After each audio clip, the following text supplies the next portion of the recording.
So, talking of change makers, we have Paul Morris, CEO of Oxi-Tech. Paul? Nice to be here. Thank you. So, Paul, maybe you could just share the background and the story that brought Oxi-Tech to life and from inception to where it is now for me.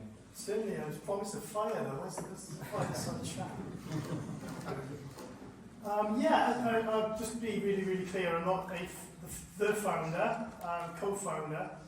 In fact, we have one of the original guys who founded it still with us in the team, Luke, sitting here. And I think these guys wanted to make a difference a few years ago and wanted to look at novel ways of disinfecting water.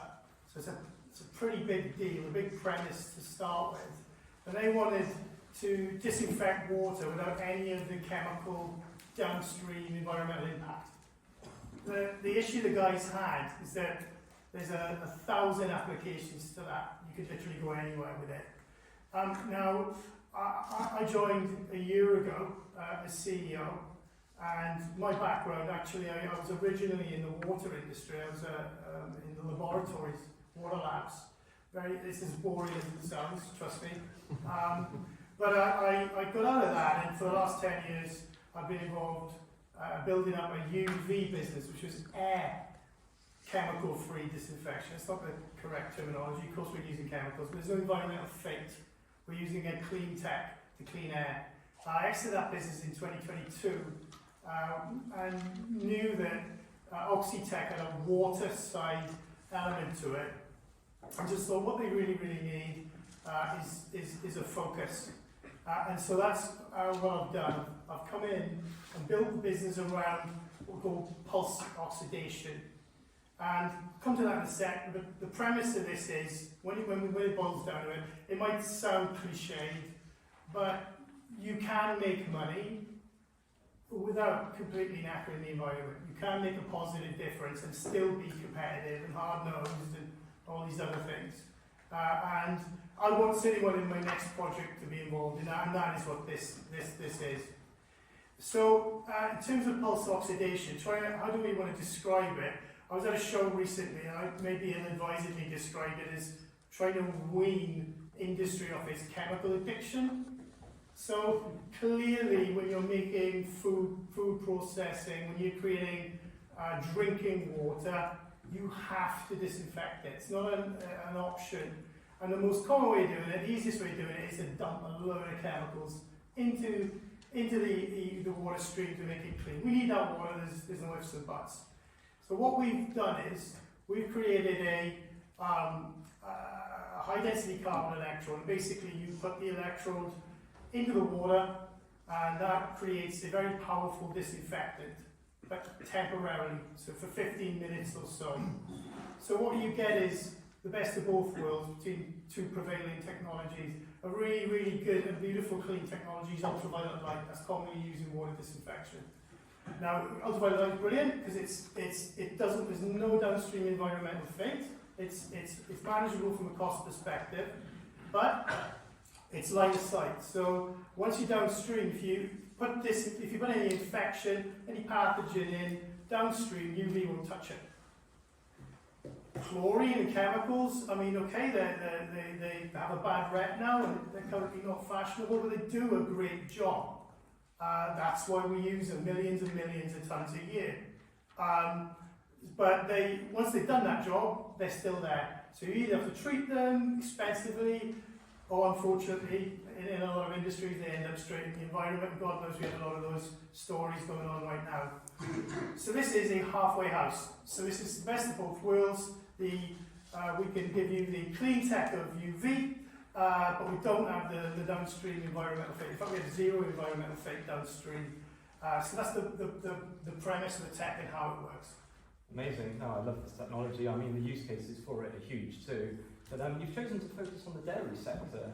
So what brought about that? What drove that niche? Yeah, so you're right. There's 1,000 applications, and it is very easy to get excited and burn through all your cash. It's really common. So we've locked down and we focused. We were looking for areas and applications that had a universality. Is that a word? I've already made a word up already. Sorry about that. A universal case, and a case that really is a strong demand, and a case where the money was already being spent.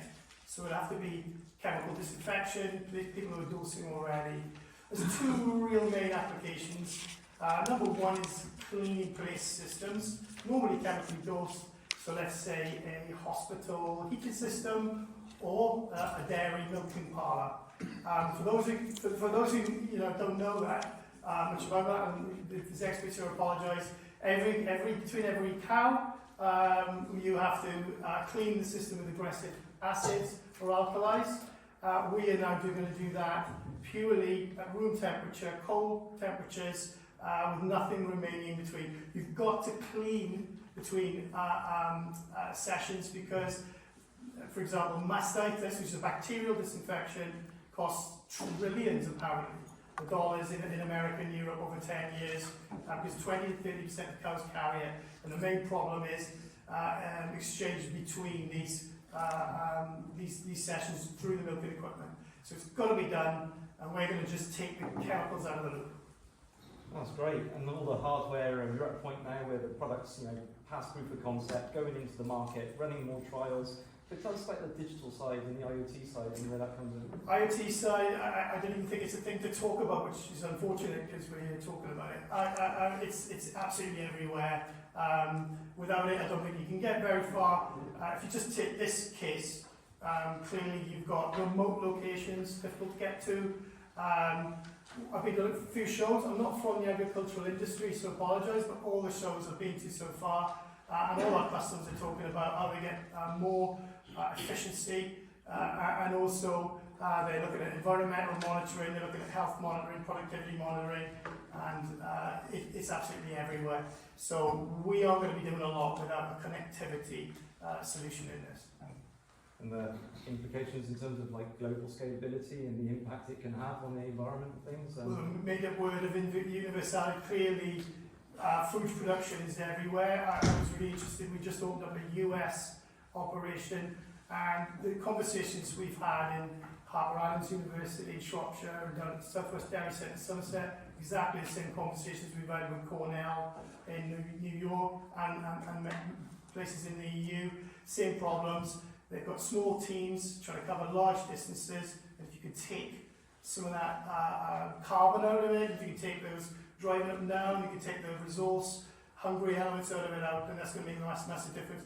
IoT connectivity are a really simple way to do it, as is clean-in-place. Yeah.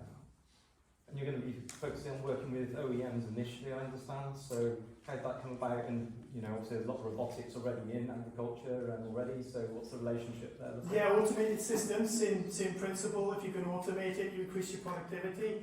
I don't want to embarrass any farmers here, but they don't part with cash very, very easily. So there has to be a very cast iron case financially, as well as trying to help the environment, and as well as it looks pretty. It has to really deliver financial benefits. Our clean-in-place system, robotic systems, and IoT systems all do all of those, fill all those, tick all those boxes.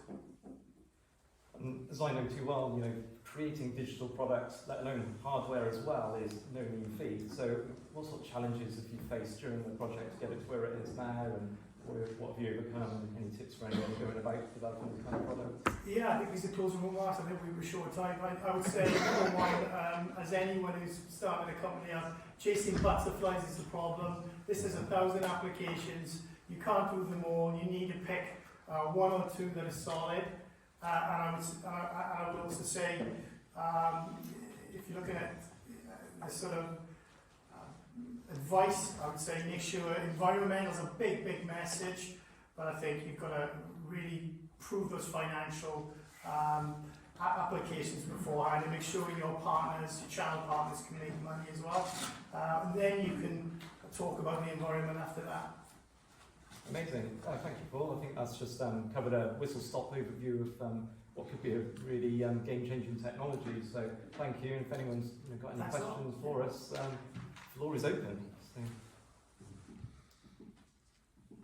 Stunned.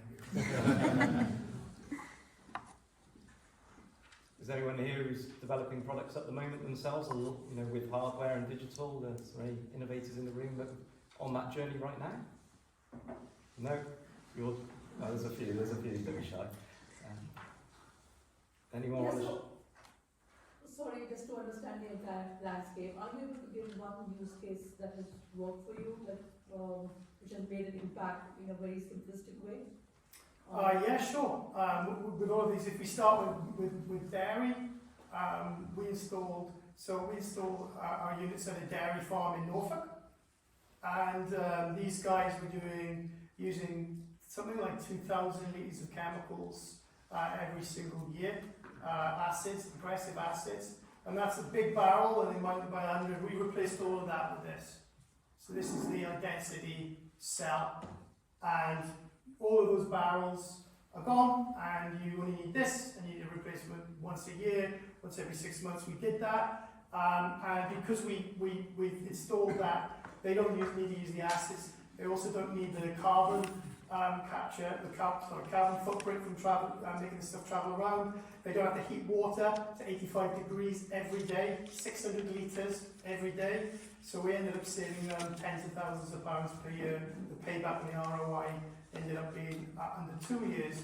And when we have a 250 cow herd in the UK, we've run a few calculations, and they all come up roughly the same. We save 5 tonnes of carbon per farm. And yeah, we've got those case studies we're happy to share with you. Great, yeah. No, thank you. I think we're out of time there. Sorry to cut you off in your stride, but as I say, we're obviously you're available all day to discuss it more just next door. Yeah, great. Thank you. Thank you, Paul.